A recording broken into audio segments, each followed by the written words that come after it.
Hola, ¿qué tal, queridos amigos? Bienvenidos a una emisión más de Taza de Tres, dialogando para multiplicar ideas. Nos da mucho gusto, como cada semana, recibirlos y gracias por seguirnos en nuestro canal de YouTube y en nuestra página de Facebook. Hoy tenemos un programa muy padre, muy interesante, sobre todo muy productivo. Si has pensado, oye, ¿qué hago? ¿Qué puedo hacer en la pandemia? Creo que hoy vamos a darte una alternativa que te puede ser útil para que enfoques tu encierro y tus energías. ¿No, Carlita? ¿Qué tal, amigos? La verdad es de que es un programa súper interesante y más porque sé que hay muchísima gente que de repente tiene estos dots artísticos y no sabe cómo sacarlos, cómo reflejarlos. Y creo que hoy podemos ver una alternativa diferente, ¿no, Juan Carlos? Sí, Carla, Carlos, es muy contento también por recibir a un amigo con el que trabajé hace tiempo y que además es académico, pero además tiene ahorita, como bien dicen ustedes, una posibilidad, una opción para que todo lo que queramos pensar, escribir, pues sea productivo y aprovechar bien el tiempo del encierro, sobre todo. Tener un espacio para poder disfrutar eso. Está Edgardo Muñoz, es abogado, pero nos viene a platicar de temas un poco más interesantes y productivos. ¿Cómo estás, Edgardo? Muy bien, Juan Carlos, Carla, Carlos, es un placer estar aquí con su taza para tres que ahora yo disfruto. Y muchas gracias por la invitación, por la oportunidad de estar aquí con su público. Pues mira, básicamente la intención fue, te vimos en redes sociales muy activos, sobre todo publicando tu nueva novela, Delator. Entonces, si quieres, ¿qué tal si nos platicas un poquito de cómo nace tu intención de escribir esta novela y un poquito la novela para después ya podernos chutar de manera más amena, ¿no? Sí, que Claro no que nos la sí, spoilé. claro que sí. No, no, spoilers Sí, no. sin spoilers, sin Ya Sin spoilers. sé. spoilers. Claro que sí, Juan Carlos. Mira, Delator es una novela, es mi segunda novela. Después, si quieres, platicamos de la primera, que fue un poco un accidente. Pero Delator toca como tema central, digamos, como pretexto histórico, una investigación que entabla el Departamento de Justicia de los Estados Unidos a 12 bancos suizos que son acusados de activamente ayudar a cuentavientes que son sujetos de declaración de impuestos en los Estados Unidos a esconder su riqueza en estos bancos. Entonces, ese momento histórico que es en el 2013 es el punto de partida de un personaje que súbitamente se ve involucrado. Es un joven abogado latinoamericano, aquí como todos nosotros jóvenes y latinoamericanos, que súbitamente se ve involucrado en hacer Bueno, esta auditoría y a él lo jalan a los bancos porque él, como hispanohablante, tiene la posibilidad de revisar algunos documentos en castellano y determinar si eran sujetos de declaraciones de impuestos, de pago de impuestos de Estados Unidos y si evadieron impuestos. ¿Por qué? Porque en base a estas auditorías acordadas entre el Departamento de los Estados Unidos y el gobierno de Suiza, se van a establecer las multas cuantiosas, que este es un hecho real que los bancos suizos tendrían que pagar. Y no fue un incidente menor porque de estas auditorías, uno de los bancos más antiguos, el más antiguo de Suiza, Webelin, se declara culpable y se va en bancarrota, ¿no? Entonces este es el punto de partida de la novela. ¿Cómo se me ocurrió? Pues mira, a mí yo soy un aficionado, lector de literatura hispanoamericana, y cuando estaba leyendo un libro que se llama Una misma noche de Leopoldo, olvidé el apellido, es un argentino que ganó el premio Alfaguara. Él relata un suceso que él vive en Argentina durante la dictadura militar y yo de repente me digo, yo viví algo, un suceso histórico que valdría la pena contarse. Y es que accidentalmente yo, bueno, estuve inmiscuido en eso y le presto mucho al personaje y las personas que yo conocí le prestan mucho a los personajes que se vieron inmiscuidos en estas que se llamaron las revisiones de los bancos suizos en el 2012-2013. Entonces, básicamente la entrada a la historia suena sofisticado, pero en realidad hay de todo, ¿eh? Hay muchos flashbacks a Jalisco, de donde es el personaje. Hay obviamente escenas de la sofisticación, del medio ginebrino. Y básicamente es lo que te puedo contar ahora, pero vamos platicando más si quieres. Si quieres, conocemos más a través de sus inquietudes y preguntas. Oye, Edgar, a mí lo que me llama la atención es cómo de repente de ser abogado pasamos a ser escritor, ¿no? O sea, ¿qué es lo que pasa ahí? ¿En qué momento dices, quiero escribir algo que no sea técnico, ¿sabes? O sea, que no es un tema técnico, sino que realmente es una novela, algo totalmente fuera de lo que normalmente hacías. ¿Cómo pasó eso? Bueno, dos situaciones. Sucedieron, dos elementos podrían explicarlo. Uno fue que yo en el 2015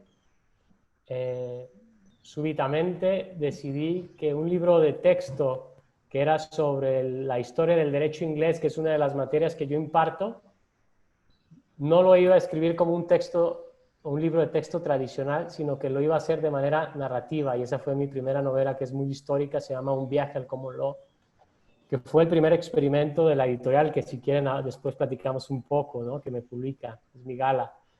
Entonces, ¿por qué yo tomé esta vía o por qué creí que era la mejor opción? Pues porque creo que el estudiante de Derecho tiene la oportunidad de que si se pone en contexto digamos, los tecnicismos que él debe aprender, puede recordarlos con mayor facilidad y puede también disfrutar mejor este aprendizaje. Entonces, eso fue lo primero que a mí me llevó a incursionar sobre en mi manera de escribir, porque yo antes escribía pues artículos científicos, libros de texto, pero una manera de estar más cercano a mis estudiantes. Y el segundo elemento es que también yo, aunque tengo una faceta de profesor investigador, hay cuestiones que no puedo satisfactoriamente abordar si no es a través de la novela.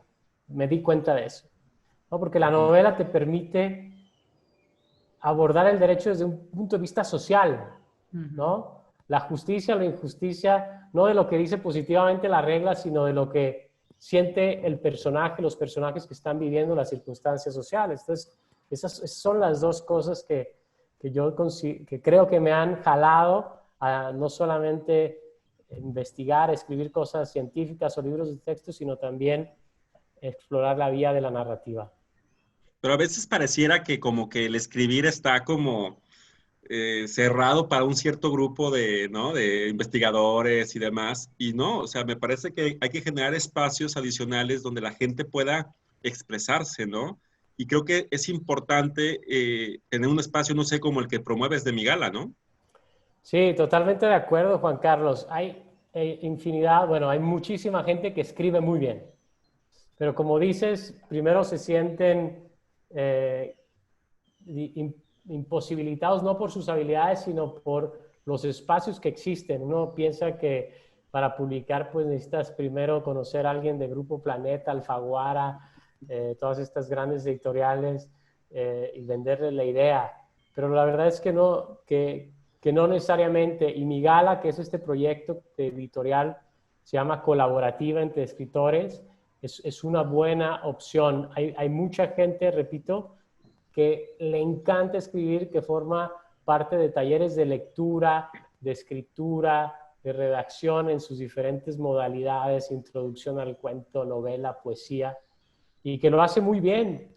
Y entonces mi gala ofrece esto. Tú tienes un material, acércate a nosotros. El que lo va a evaluar no es el típico agente editorial que dice esto es vendible o no.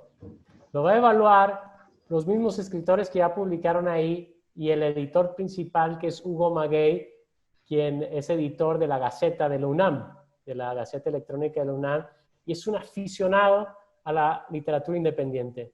Entonces, son los escritores en que van a decir, esto independientemente de que no sea comercial, vamos a publicarlo, porque mi gala publica de manera gratuita y en línea. Entonces, no tiene costo.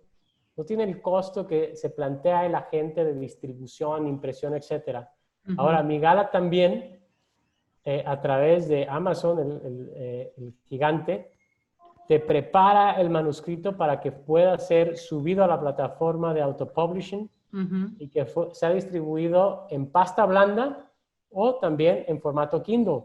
Y así tú, si quieres tener tus copias impresas o la gente prefiere el material impreso, pues entra a Amazon, busca tu novela. De hecho, la página de Migala lo redirige a Amazon y la compra a la módica cantidad que tú le pongas como escritor. Si quieres realmente darte a conocer, le vas a poner el precio menor que te permite Amazon. Si quieres y estás seguro que podrás sacar algo de dinero, pues ya le pones un precio que creas que puede vender el libro. Pero sí, es eso lo que ofrece este proyecto de literatura colaborativa. Fíjate que está, perdón, súper interesante eso que dices que de alguna manera no es nada más de si es vendible, no es vendible, hacemos un estudio de mercado y todos estos rollos, ¿no? Porque muchísima gente de verdad es muy buena para escribir, le gusta escribir. Y yo, por ejemplo, si recuerdan en el programa de las jóvenes, mi hija, ¿no? Marifer, escribe, le encanta y se ha metido a blogs por ese tema de lectura y lee muchísimo y y ha hecho varios escritos y le publicaron uno a raíz de un blog en España. Una editorial que hace algo similar a lo que tú comentas, hizo un concurso con chavos y le publicó uno de sus, de sus poemas que hizo, ¿no? Al igual que a varios chavos que ganaron el concurso, o sea, pero es las cosas que luego de repente los motivan muchísimo, porque además le llegó el libro, le llegó la felicitación, fue una cantidad de chavos entre millones que mandaron, entonces eso los hace realmente motivarse y creo que sí hace falta plataformas que te motiven a hacerlo, porque realmente cualquiera, digo, no, ahora sí me voy a ir como el de Ratatouille, ¿no? O sea, cualquiera puede escribir, ¿no? Cálmate, y ahora sí como Gustav, ¿no? O sea, de cualquiera puede escribir. ¿A qué me refiero? Si quisiéramos, es realmente algo que pudiéramos llegar a hacer, pero mucha gente le tiene miedo, y más a la crítica, y más al que va a hacer una editorial y te va a decir, no, pues no, porque no es vendible. Creo que eso es muy rescatable de esto que comentas de ese editorial. Así es.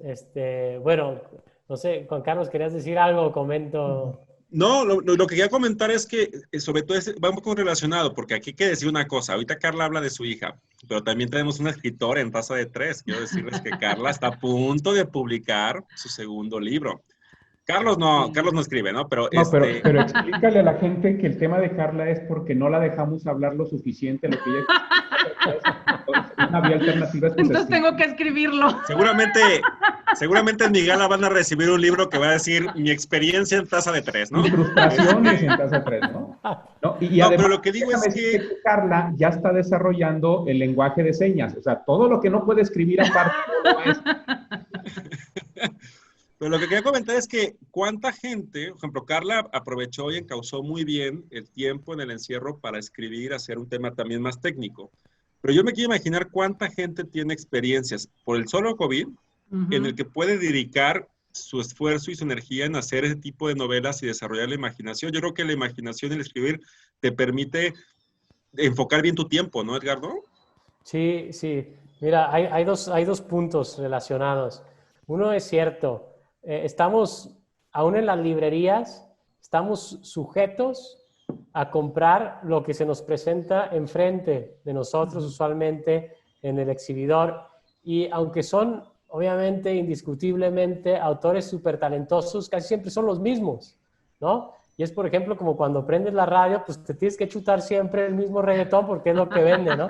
Vas al cine y en 3 salas hay la misma película porque es lo que vende.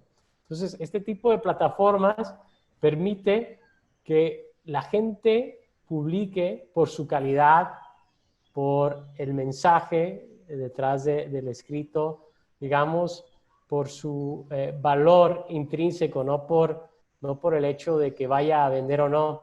Y esto tiene un efecto doble, yo creo que ya se comentó ahora.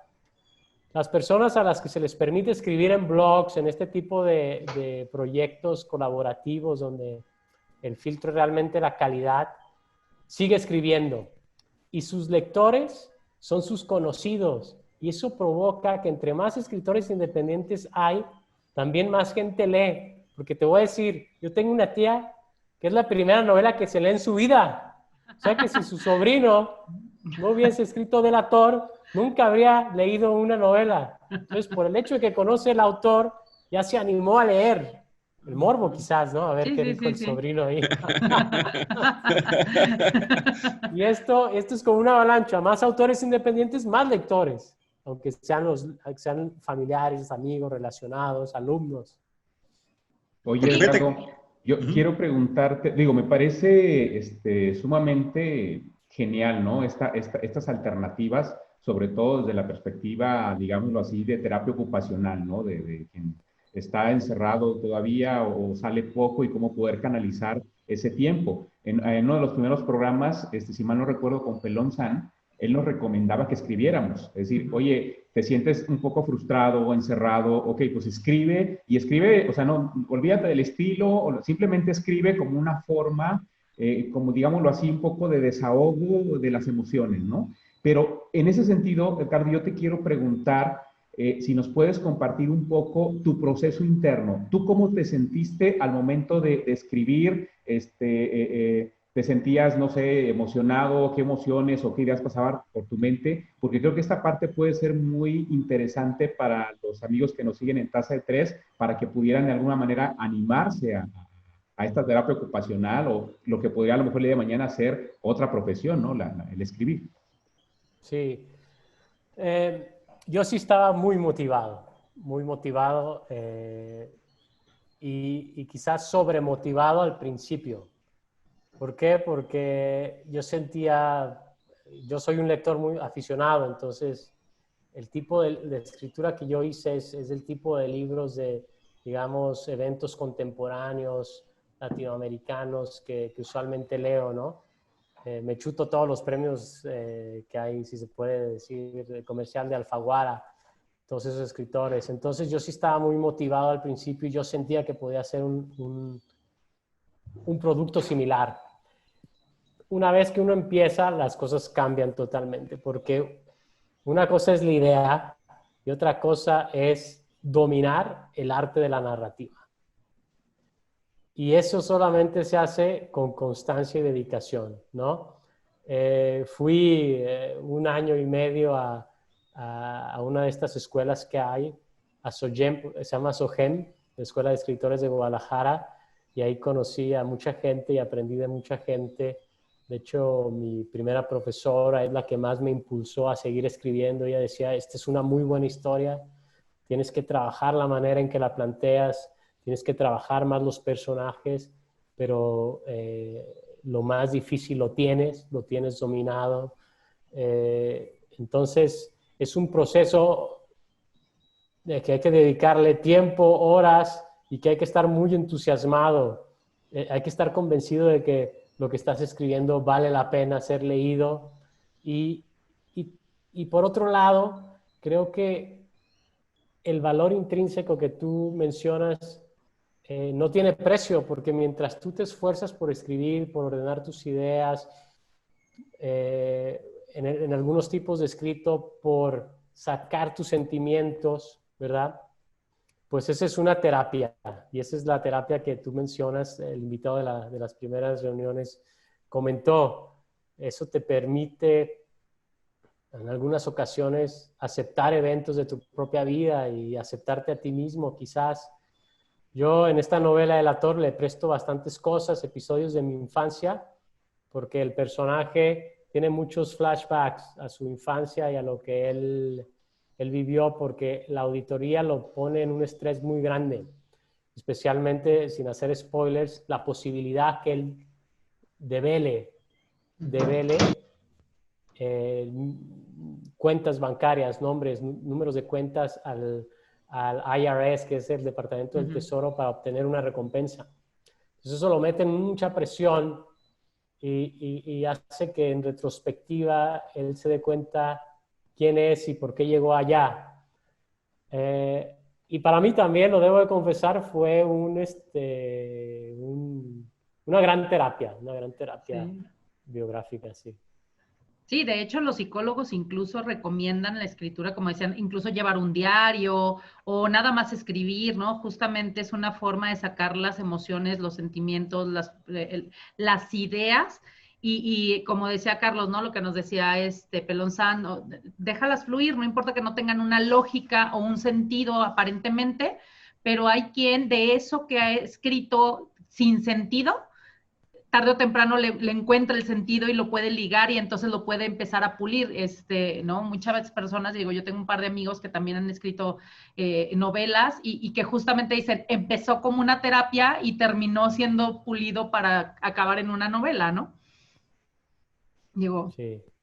Que de hecho, yo creo que lo más importante para los que también yo me he tocado escribir algunas veces, yo creo que el tema ahorita sobre todo es el tema de ser muy genuinos en cuanto al el espacio que habla Edgardo es un tema muy genuino, o sea, cómo estás escribiendo, cómo estás pasando tu situación actual en tema, por ejemplo, yo hablo ahorita del COVID, por ejemplo, todo lo que la gente está sintiendo y que tiene que expresar es valioso, o sea, lo que digo es que todo el mundo está pasando por un proceso y el hecho de que en vez de estar enfocado en el nervio, en el miedo y la incertidumbre, empezar a escribirlo, a publicarlo, yo creo que todo eso es valioso por sí mismo y va a haber muchísima gente por este tema que están ahorita proponiendo en este tipo de plataformas, que mucha gente va a sentirse involucrada y va a tener muchos más adeptos de los que parece, ¿no, Edgardo?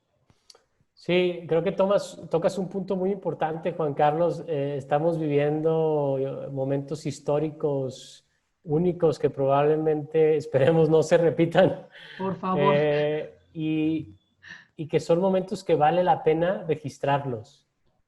No solo por lo que te va a permitir sanar o te va a permitir reflexionar, quizás apaciguarte, sino también porque serían bellos recuerdos, quizás de circunstancias difíciles que podemos compartir con nuestros hijos, nuestros hermanos, nuestros nietos. Y qué padre, ¿no? Que seamos todos escritores, que todos les dejemos no solamente como de legado alguna herencia monetaria, sino también este documento que el abuelo escribió sobre esos momentos difíciles que se vivieron en el 2020, desde su perspectiva, desde alguien de Guadalajara, porque aunque todo el mundo lo está viviendo, todo el mundo lo vive, cada persona en lo particular lo vive de diferente manera, ¿verdad? Claro. Oye, otros dicen que vivieron, ¿no? Pueden decir que vivieron la revolución, que nosotros vamos a decir que vivimos en el tiempo del COVID. O sea, en el futuro vamos a estar en algún momento en algún libro seguramente, ¿no? Ya Vamos es a decir parte, que como vivimos el dices. matriarcado de Carla. No, parte de la historia, o sea, realmente es un evento que sí marcó y va a marcar y va a cambiar, va a ser un parteaguas en la vida de todos, o sea, definitivamente hasta en el estilo de vida de todos. Entonces, sí, como dices, creo que vale la pena dejar. Me acuerdo en aquellos momentos, no sé si les pasó a ustedes, en la prepa nos tocó el que se utilizaba lo de la cápsula del tiempo, ¿no? O sea, el enterrar la cápsula del tiempo, ya sabes, con escritos y con cosas que hacíamos, y entonces se enterró y se va a abrir en 20 años, ¿no? O sea, cuestiones así, y nos vamos a dar cuenta que justamente lo que escribes hoy realmente tiene, como decía Juan Carlos, mucho significado seguramente. Oye, no, yo cuando hice la prepa ya había computadoras y correo electrónico. A mí no me tocó eso. ¿No? Pero lo que quiero que vean es que siempre hay alguien. Me llama mucho la atención y me gusta mucho esta parte que comentabas de cómo finalmente tus principales consumidores, por decir así, de tu trabajo literario es tu gente cercana, tus amigos, tu familia. Y eso se me hace muy padre porque sabes que es algo parecido a lo que sucede con Taza de Tres, ¿no? Muchos de nuestros seguidores son nuestros amigos, son nuestros familiares. Yo tengo parientes que nunca habían usado el Internet y a partir de ahí, si tú quieres el morbo o el gusto, empiezan a hacerlo. Y eso me parece muy interesante porque a veces no nos damos cuenta, pero en nuestras gentes cercanas tenemos un gran insumo, tenemos una gran red y a veces estamos buscando, como tú decías, la editorial no sé qué, la no sé cuál, ¿no? Buscando otras redes cuando podemos empezar con la red más cercana y empezar a difundir. Y creo que hoy el hecho de que sea en un tema digital y con esta avances que tiene la tecnología, pues tenemos un gran potencial de difundir nuestras obras, pero lo que me parece más importante es de dar a conocer a nuestra gente cercana nuestro pensamiento o nuestro sentimiento, ¿no? No sé tú cómo ves. No, totalmente de acuerdo, Carlos. Es una gran oportunidad en el momento preciso, ligándolo con el COVID, ¿no?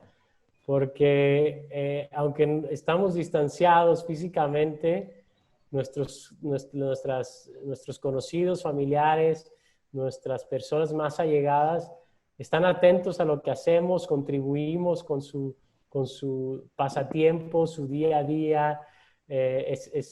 Además es como consumir local, que es muy importante, ¿no? Sí. Todos decimos que es mejor consumir los productos agrícolas locales porque no hay un impacto ecológico que se tiene cuando son transportados desde muy lejos, ¿no? Y esto puede ser muy similar, porque este tipo de producciones como Taza de Tres o como este libro del actor están accesibles a todo el mundo, pero por ahora es producto local y es probablemente su etapa más bonita, su época de oro, donde todo es más espontáneo, más natural, sin estar sujetos a, no sé, a guiones.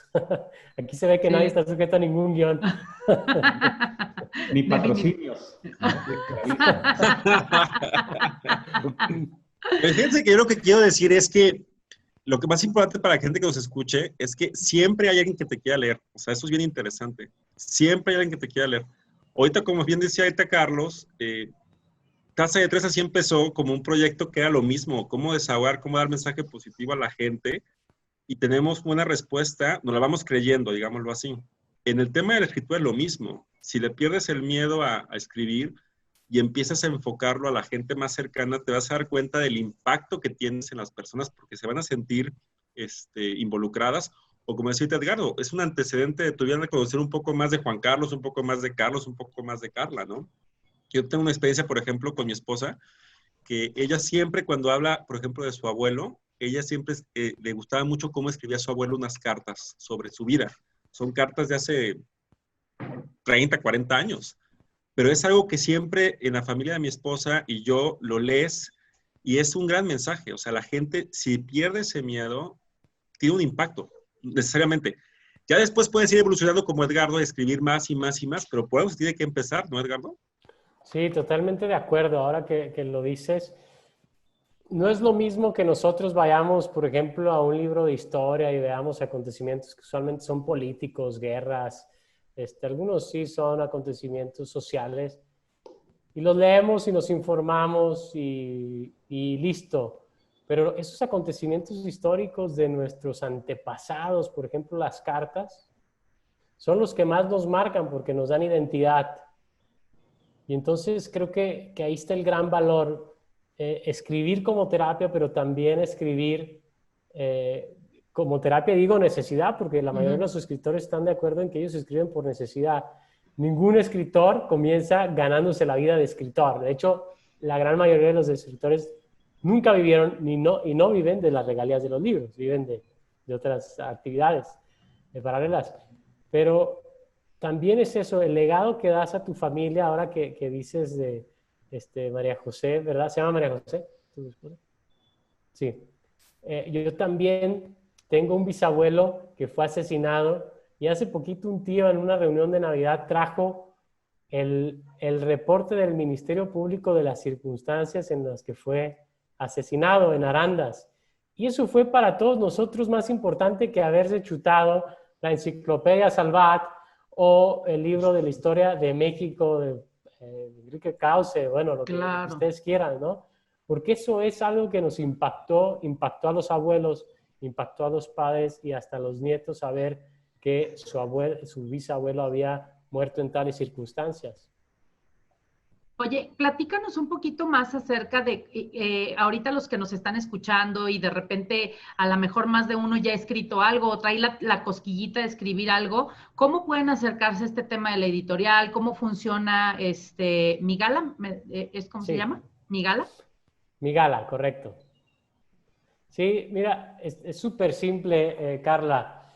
La página web es editorialmigala.com, todo junto, editorialmigala.com, y ahí dice contacto. Ahí tú mandas tu mensaje y dices, quiero publicar.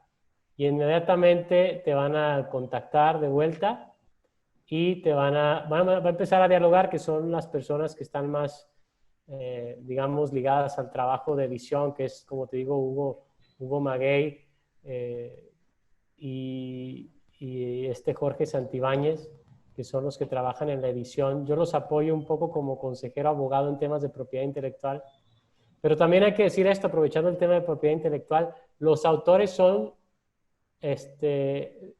son propietarios de todos los derechos. Migala no se queda con ningún derecho de propiedad intelectual. Si en cualquier momento su libro pega exponencialmente, ellos se pueden ir con la editorial que quieran, ¿no? Entonces, mandan bueno, después del primer contacto se les pide el material, el manuscrito que quisieran publicar y empiezan a trabajar, ¿no? Como esta es una editorial colaborativa, sí tarda un poquito, ya que el proceso de edición, porque todo el mundo tenemos cosas aparte, ¿no? Este es, digamos, un trabajo pro bono, pero que sí ha funcionado y después de algunos meses sí se han publicado. Nada más un poco de paciencia con ese proceso de ya la edición, una vez que te dicen sí está súper bien, sí queremos publicarlo. Y también que nos sigan en la red social principal, que es Migala, es Facebook, Migala Editorial junto, diagonal. Ahí,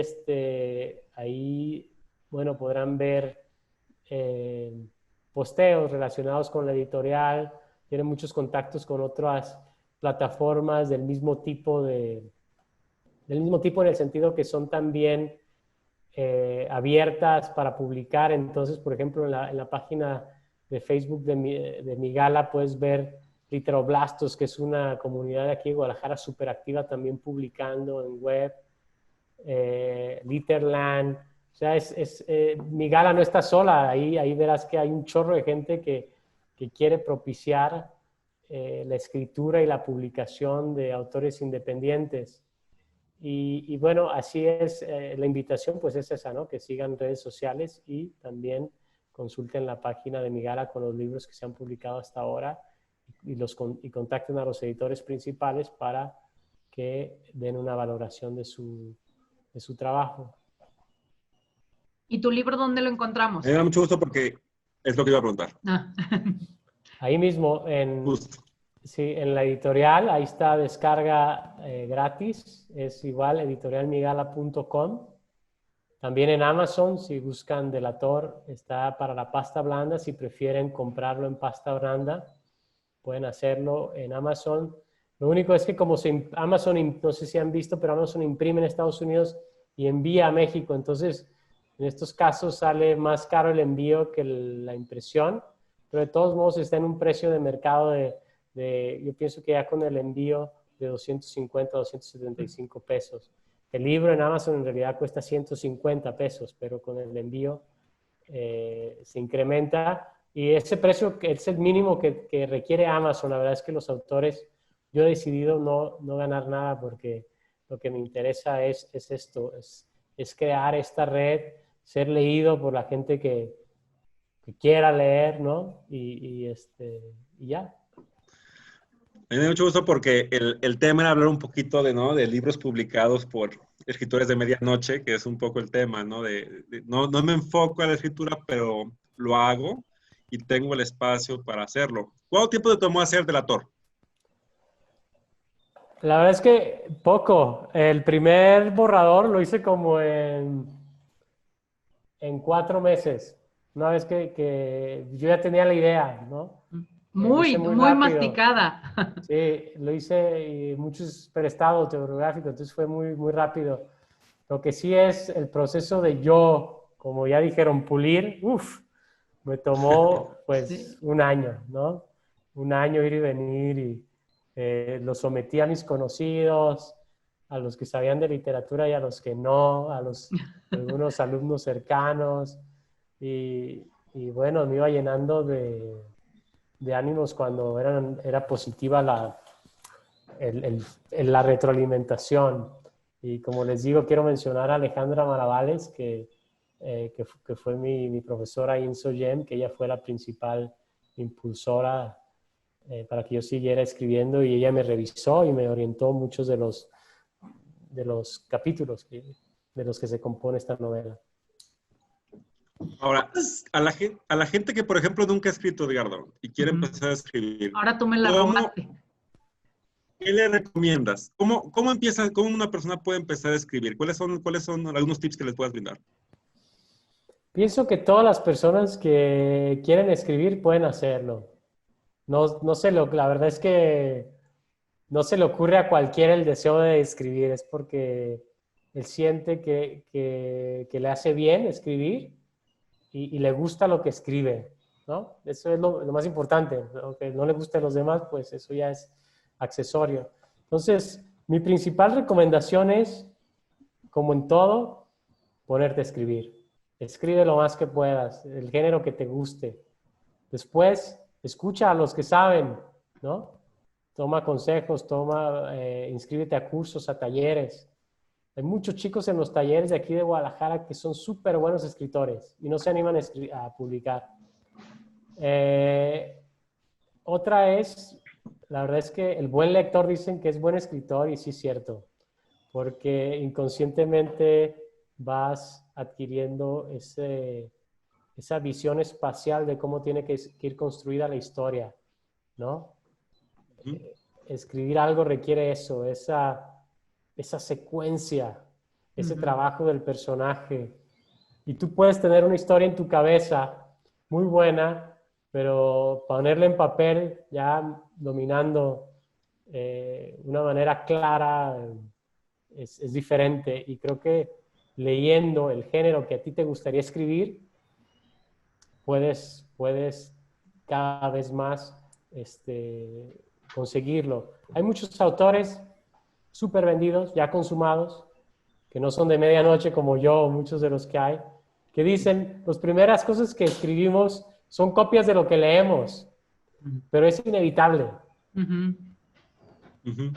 Es inevitable porque te aprendes a hablar imitando, aprendes a escribir imitando, y poco a poco vas encontrando tu estilo, porque en esto que copiaste va a haber algo que te hace distinto y vas a explorar esa vía que te hace único, y que en algún momento dado ya no dependerá de ti, está fuera de tu control, podrá ser del agrado del público. ¿O no? Oye, Edgardo, ¿esta editorial solamente publica novelas y cuestiones así, o también cuestiones técnicas? Mira, de hecho voy a leer aquí lo que dice, porque en principio es solamente ficción, pero también ensayo. Ok. Dice, publica ficción, fantasía, terror y pensamiento. Entonces, pensamiento incluye ensayo. Ok. Sí. No publica libros técnicos por ejemplo, de abogados. No, ya eso para qué, ya chole, ¿no? No, eso ya hay muchas De editoriales. eso ya tenemos muchos. Eso ya tenemos para regalar, ¿no? Oye, una pregunta. Dices que tienes Delator. ¿El primer libro que escribiste cuál es? Se llama Un viaje al Common Law, y también está en la página de mi gala. Comentaste. Sí, fue esta novela histórica que fue básicamente un accidente profesional. Escolar, ajá. Escolar, sí. ¿Y qué opinaron tus alumnos? Cuéntanos. ¿Qué te dijeron? Están encantados. Algunos me han comparado a García Márquez, pero eso quiere decir que no han leído a García Márquez. Te están diciendo que no te entienden. Yo creo que sí, que mucha descripción, ¿verdad? Y poca acción. Sí, les ha gustado, la verdad es que sí, es parte de la materia de Derecho Comparado, es la historia del derecho inglés, y habla sobre las peripecias de un aprendiz de abogado en el siglo XVI en Londres. En ese tiempo, y bueno, hasta hace un siglo, los abogados en Inglaterra no iban a la universidad, sino que se educaban en unos recintos, tipo Harry Potter. Muy típico de Inglaterra, de las profesiones liberales, que te educabas en recintos donde vivían los másters de tu materia. Entonces los barristers, los abogados vivían en el mismo recinto con los estudiantes, con los aprendices. Y hasta que vivías ahí en el orfelinato, bueno, no orfelinato, sino pues, internado varios años, te llamaban a la barra. Y la barra era un barandal que dividía la corte de Westminster. Entonces, es sobre esas peripecias de un abogado ahí en Inglaterra, en uno de los recintos, en Lincoln's Inn. Y tiene muchas aventuras de la época. Para mí fue un gran reto de investigación histórica. Y fue lo que más disfruté al final. Y a ellos les gusta mucho, y obviamente es más entretenido que leerse un libro de derecho inglés, ¿verdad? Que en realidad no hay en español, tendrían que leerlo en ese idioma. En resumen, me gustaría preguntarte, ya nos comentaste algunas recomendaciones, ¿no? Para que la gente se anime a escribir. Ahora bien, como toda actividad exitosa, es decir, que buscamos realmente poner una meta y hacer lo posible para llegar a ella, ¿cuáles podrían ser como los hábitos fundamentales que tú le podrías recomendar a la persona que nos está escuchando o viendo y se quiere animar a empezar a escribir? ¿Cuáles serían los 2, 3 o 20, no lo sé, hábitos que tú sugerirías para poder generar esa constancia y lograr el objetivo de escribir un ensayo, una novela o lo que sea que quieran escribir? Bueno, voy a decir 3 que creo que funcionan, por lo menos funcionaron en mi caso. Uno es darte tiempo para escribir y que ese tiempo que te das sea regular, ¿no? Entonces, volvemos al tema de escritor de medianoche. Si en la medianoche te funciona porque antes tienes que cumplir con tus labores que te dan para sobrevivir, pues resérvate un espacio, quizás a las 9 de la noche, ya que se durmieron tus pequeños, tus hijos. Si eres joven y no tienes estas responsabilidades, pues, y no tienes clases por la mañana, que sea lo primero que hagas. Date 2 horas para escribir, ¿no? Entonces, darte tiempo para hacer este ejercicio que en realidad es parte de conseguir un sueño, ¿no? Porque creo que así empieza, no solamente la terapia, sino también el deseo de llegar a buen fin. El segundo es que tomes prestado de tu vida lo primero que escribas, ¿no? Es más fácil que escribir una novela histórica porque ahí tendrías que hacer una gran labor de investigación. Y a menos que sea del tema que tú manejas bien porque eres historiador, pues necesitarías mucha experiencia para hacerlo, ¿no? En mi caso no fue difícil porque yo los temas técnicos de la historia del derecho anglosajón los tenía manejados. Solamente tenía que confirmar algunas cosas históricas del contexto. Pero entonces, toma prestada de tu experiencia. Inspírate de la gente que conoces. La mayoría de los autores, sus grandes obras, muchas han sido autobiográficas, como Ulises de James Joyce, que por cierto dicen que lo rechazaron como 3 veces a James Joyce para publicar Ulises. Entonces, que el material sea lo que tú vives y le pongas ese tinte de humor, quizás ese tinte de fantasía, ese tinte de originalidad que lo convierte en algo leíble, ¿no? Porque nuestra historia cotidiana, la verdad es que suele ser muy aburrida. Tú tienes que buscarle con el buen sentido del humor algo que lo levante. Que lo levante, ¿no? Ese sería mi segundo consejo. Y la otra es, públicalo. Donde quiera que sea, aunque sea en tu propio blog, que aunque sean proyectos colaborativos como Migala, que en realidad creo que Migala es una excelente opción porque tiene muy buena difusión. Ustedes me han ofrecido este gran espacio. Es el espacio donde he tenido además la oportunidad de expandirme y no solo hablar de libros, pero por ejemplo Migala está tan bien conectada a sus editores principales que yo he tenido, sin ser un autor, la oportunidad de entrevistarme en medios de televisión y radio, ¿no?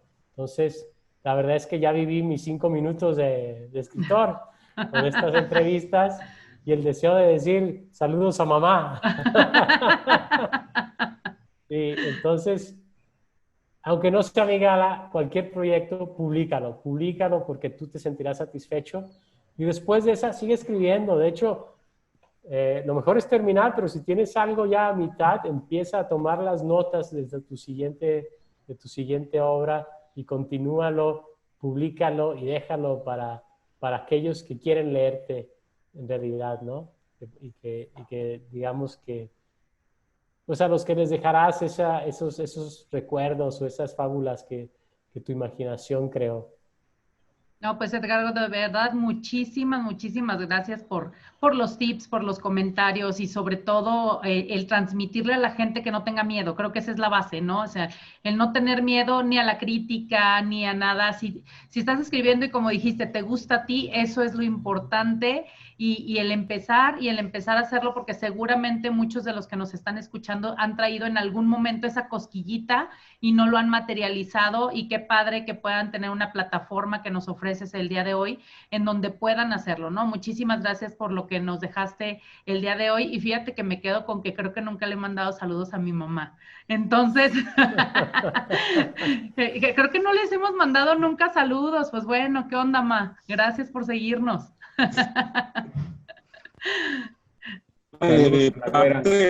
¿Verdad? ¿A quién? Bueno, a mí siempre me la manda a saludar Carlos, pero no, la verdad es que en mi caso yo sí te agradezco mucho, Edgardo, por el espacio. Efectivamente, era hablar un poco de tu libro y espero que la gente lo compre, Delator. Conozco un poco más de Edgardo, pero creo que lo más interesante de la plática fue esto, ¿no? En esta etapa de encierro, la escritura y el espacio como es mi gala para publicar puede ser una gran opción para que la gente valore este tipo, se sientan autores y sepan que lo que escriben siempre alguien que los va a querer escuchar, leer, y por eso te agradezco mucho por estar aquí con nosotros. Al contrario, Juan Carlos, Carlos, ha sido un gran gusto, un placer. Ya me había chutado varios de sus programas y creo que es un proyecto que se disfruta, al verlo. Gracias, realmente estoy muy agradecido por el espacio y que sigan los programas con ustedes. A toda la gente esta es mi hija Emilia, acuérdense que Emilia siempre sale en el programa, justamente en la descripción del video vamos a tener ahí información de Edgardo, me imagino que nos puede mandar información de mi gala o información de Delator para que lo puedan consultar. Y pues y reiterar que el programa es de ustedes y cuando gusten escribirnos alguna opinión o alguna propuesta. Si quieres, Carla, cierra porque Emilia ya está empezando a gritar. Carlos. No, pues muchas gracias, Edgardo. De verdad que en cuanto terminemos la grabación, yo creo que voy a buscar tus obras. Las dos me llaman mucho la atención y la verdad es que ya las quiero leer y sobre todo seguramente que a nivel personal pronto las estaremos recomendando y finalmente de eso se trata, ¿no? Y me gusta mucho que empata tu idea, lo que hace mi gala con lo que estamos haciendo aquí en Taza de Tres y eso me parece fabuloso, sobre todo porque aunque no lo creas tú o no lo crea la gente que nos sigue, no está planeado así, simplemente las cosas se van dando y eso todavía hace que este proyecto sea más bonito y más motivante para nosotros, ¿no? Entonces, muchas gracias, Edgardo, gracias, Carla, gracias, Juan Carlos, y muchas gracias a todos nuestros amigos que nos siguen por redes sociales. Recuerden apoyarnos en la página de Facebook y en el canal de YouTube, en ambos casos como Taza de Tres. Por favor, déjenos sus comentarios. Ya decía Juan Carlos, el programa finalmente es de ustedes y para ustedes. Y lo que sea que quieran comentar, si quieren, por ejemplo, tirarle a Juan Carlos porque le va a la América, por supuesto no podía pasar un programa sin que yo lo dijera. No soy homofóbico, lo quiero aclarar. Simplemente tengo ciertos, digamos, rechazos sobre la gente americanista, pero siempre en una buena línea y un buen sentido, porque para acabarla de fregar, pues muchos de mis grandes amigos son americanistas, pero bueno, se les acepta como son, ¿verdad? Muchas gracias a todos y nos vemos la próxima semana.